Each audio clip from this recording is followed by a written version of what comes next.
স্কিনকে ইয়াং রাখার মেইন যে উপাদান সেটি হচ্ছে কোলাজেন। এখন এইজের সাথে সাথে কিন্তু কোলাজেনটা কমে যায়। সো স্কিনকে ইয়াং রাখার জন্য যেটা করা যেতে পারে সেটা হচ্ছে কোলাজেন ব্যাংকিং। কোলাজেন ব্যাংকিং মানে হচ্ছে কোলাজেনটা বৃদ্ধি করা এবং কোলাজেনটা জমিয়ে রাখা। এটা কত বছর বয়সে করা যায়? 20 থেকে 30 এই বয়সটা হচ্ছে পারফেক্ট কোলাজেন ব্যাংকিং এর জন্য। এখন এটা আপনি কিভাবে করতে পারেন? এক নম্বর হচ্ছে রেটিনল সিরাম। রেটিনল সিরাম সবসময় সেল যে টার্নওভার বাড়ায় এভাবে কোলাজেন বাড়ায়। ভাইটামিন সি সিরাম এটা যেভাবে উজ্জ্বলতা বৃদ্ধি করে একইভাবে সেটা আপনার কোলাজেনের বৃদ্ধিতে হেল্প করে।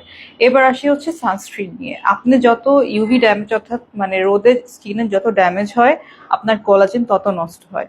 সুতরাং একদম মানে শুরু থেকেই মানে যত জলদি সানস্ক্রিনের প্রতি মানে অনুগত হওয়া যায়, যত রিলিজিয়াসলি সানস্ক্রিনটা ব্যবহার করা যায় ততই ভালো। এতে করে আপনার কোলাজেন ইনট্যাক্ট থাকবে, কোলাজেন জমতে থাকবে। আর last but not the least, আপনি নিতে পারেন যে কোনো ধরনের কোলাজেন পেপটাইড। কোলাজেন পেপটাইড যদি আপনি মুখে ওরালি নেন তাহলে কিন্তু আপনার কোলাজেনটা আস্তে আস্তে বৃদ্ধি পাবে। আর ভিটামিন সি আর রেটিনল সিরাম ইউজ করার ক্ষেত্রে অবশ্যই কেয়ারফুল থাকতে হবে, কারণ সবাই ভিটামিন সি আর রেটিনল ইউজ করতে পারবে না।